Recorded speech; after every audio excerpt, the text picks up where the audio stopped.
Tonight on Q2, fighting the flames. Keep everything as wet as can be. My house is made of wood, so I'm going to just keep the roofs as wet as I can. More than 100 homes threatened for a couple of hours tonight after a grass fire quickly exploded just north of Billings. We'll have the latest. Plus, giving back from thousands of miles away. This is a way we can. We know the funds are going to be used for the Maui families. One Billings business doing its part to help all those suffering in Hawaii. And a garden of a different kind. If I had put all of them in just straight upright and everything, it would be rather boring. So I kind of let the art happen as it happens, and it works. One Edgar man turns a parking lot of cars into this beautiful sight. The MTN News starts right now. From Montana's news leader, this is the MTN 10 o'clock news. Good evening, everyone, and thanks for joining us tonight. I'm Russ Riesinger. Some scary moments for several homeowners this evening as a wildfire sparked north of Billings and quickly spread toward an entire subdivision. That fire broke out north of Highway 312 and east of Highway 87, close to Independent Elementary School, which you can see on this map. Now, the entire Longhorn subdivision was evacuated. But those evacuations have since been lifted as crews made great progress on the flames by about 6:30 tonight. The blaze, which is being called the Water Tower Fire, has burned approximately 147 acres and threatened 200 structures. It's not yet clear if any homes burned in the fire. Several agencies and counties responded, including Billings Fire, Billings Police, the Yellowstone County Sheriff's Office, and even DNRC. They fought that fire from the ground and through the air and anticipate having crews on the scene over the next few days. Again, firefighters did have that fire pretty much contained by about 6:30 tonight. But it led to some very anxious moments for residents nearby, some who had to flee to the independent school for safety. For more on all of that, here's Phil Van Pelt. That fire burning here near the Longhorn subdivision prompted the fire department to evacuate the entire neighborhood. But I spoke with one man who said he isn't going anywhere until he runs out of water in an effort to protect his home. Police officers just come up and told me it was raging out of control, coming over the top, and I had to evacuate. I started the truck, it's still running. I was going to evacuate, and no. Gordon Yule is a resident near the Longhorn subdivision. And when the fire started around 4:45 Tuesday afternoon, he jumped into action to protect his home. I'm going to keep stuff as wet as I can. Maybe it won't help fight the fire, but any of the ash falling down, raining down, maybe it'll prevent other fires from starting and spreading. Yule was in the line of fire and said he thought about leaving, but ultimately wanted to do what he could to protect his home beforehand. I'm on a cistern. I'm going to spray till I'm out of water. All in an effort to not lose what he said is all he has. Residents throughout the neighborhood took a similar stance. They got a lot of hoses. This has happened before, so they're always prepared, especially living with, the dry conditions, and around grasses. Becky Bryn lives nearby but made a beeline to her parents when she heard about the fire. She says they were told to be ready to evacuate at any moment. It's kind of scary because especially with the wind, always seems to be blowing this way. Trucks raced up the hill and disappeared into the smoke as they did what they could to quell the flames. They were joined by multiple flyovers with planes dropping fire retardant. They've made 3 drops that I know off the show, but this one here that come right, all that pink on that mat is the fire retardant. Ultimately, within a few hours, firefighters stopped the flames from spreading. Welcome news for all homeowners. Thankful for the hard work of all involved. We appreciate all the efforts from the firefighters, including volunteers, Sheriff's Department. They've all been great. In Billings, Phil Van Pelt, MTN News. The death toll from the massive wildfire in Hawaii still sits at 99, but more than 1,000 people remain missing. As of yesterday, only a quarter of the disaster zone has been covered, and search crews warn the process is slow going. State officials now say 86% of the more than 2,200 structures destroyed were residential. President Biden says he'll visit Maui soon. It's now the deadliest U.S. wildfire in more than a century. This tragic situation is personal for one Billings family, feeling the pain from 3,000 miles away. As Charlie Kleps explains, they are using their Magic City business to help the people in their home state. The fires in Hawaii may be hundreds of miles away, but here at Aloha Coffee and Shaved Ice, it hits close to home. And that's why the business owner is doing what she can to help those in need in Maui.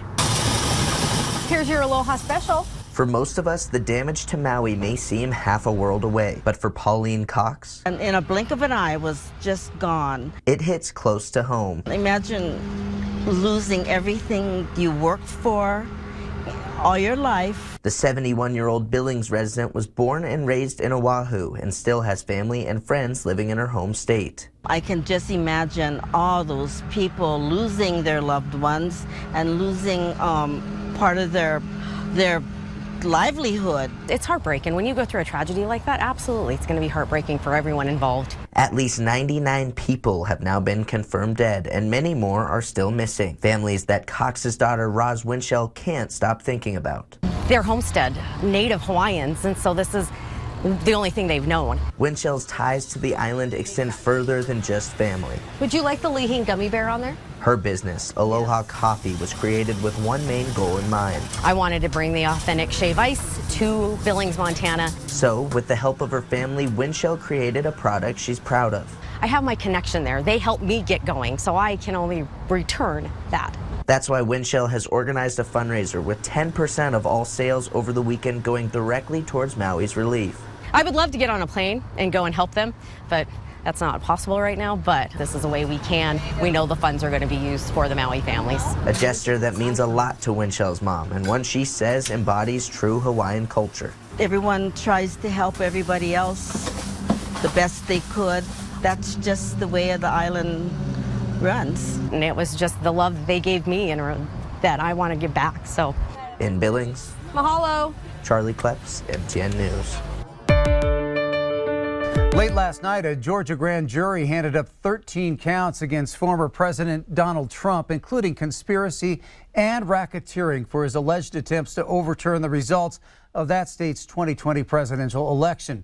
Trump and 18 other defendants, including former White House Chief Mark Meadows and Trump's former attorney Rudy Giuliani, are charged with 41 felonies.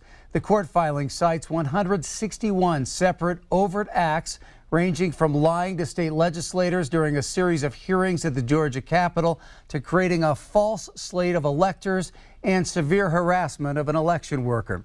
Trump called the indictment a witch hunt and renewed his claims of election fraud in Georgia.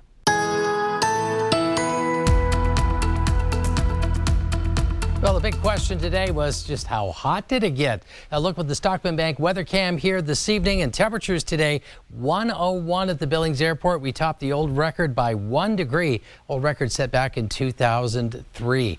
Winds weren't a big factor today. There were a little bit of breezy conditions in the afternoon. Everything I circled here, we set a record high temperature, and there was quite a few locations like around Jordan, Wolf Point, Great Falls, Kalispell, all within 1 to 2 degrees of setting those records as well. So as we get into the next couple of days, we're going to start to see a transition. Tomorrow, we're going to take a little edge off the temperatures. By Thursday and Friday, it's really hot, but changes for the weekend. Details coming up. Starting today, Montana homeowners can apply to get a property tax rebate of up to $675. Comes from a bill passed by the legislature and signed by Governor Greg Gianforte earlier this year. The Montana Department of Revenue opened claims today, with the deadline to apply being October 1st. You can apply online at getmyrebate.mt.gov or submit a paper form. Taxpayers must have owned and lived in their home for at least 7 months last year to qualify. Leaders plan to have all rebates distributed by the end of December. Homeowners will be eligible to claim a second rebate in 2024 for this year's property taxes. Well, just a week before school starts, students at Canyon Creek Elementary have reason to celebrate. They will once again be able to play sports after extracurricular activities were previously cut from the budget. Despite that, though, many parents continue to remain frustrated. Our David J. tells us why. Valley Credit Union made a presentation at a school board meeting last week. Its management met with the superintendent and board chair on Tuesday afternoon to finalize the donation just in time for the upcoming school year. Heroes come in all shapes and sizes. For students in the Canyon Creek School District, their hero just so happens to be a credit union. This is a one-off for us. I think this is one of the biggest things we've ever done. Canyon Creek hasn't passed a mill levy in more than 2 decades, and when the last mill levy failed last fall, district leaders made a difficult decision to cut all extracurricular activities, including field trips and athletics. When Brandon Sculla, a senior vice president at Valley Credit Union, heard the news, he sprang into action. We like the fact that it teaches them life skills, right, through athletics, win, lose, teamwork, through student council, government, how do things work, processes, field field trips are, I think, probably one of the most important things for kids to go out and experience at that age. Valley Credit wrote a check to the district donating more than $22,000. A generous gift, especially when you learn no one at Valley has kids in the district. I'm very excited that we're able to get something together.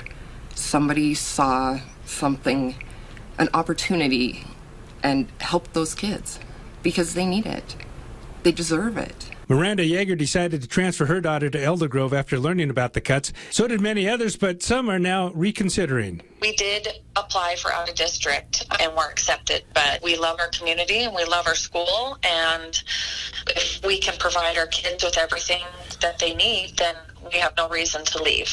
But many do still have concerns. Superintendent Brent Lipp resigned from the district on Monday, citing another opportunity. I'm going to hate to see him go, but change is always difficult, but at the end, change is good too. A district full of change, but now keeping some things the same, thanks to an unexpected gift when the district needed it most. It's very humbling and very blessed to be able to help them with that. In Billings, David J., MTN News.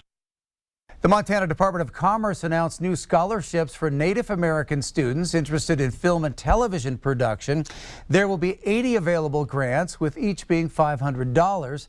The goal is to enroll 10 individuals from each of Montana's 8 tribal nations.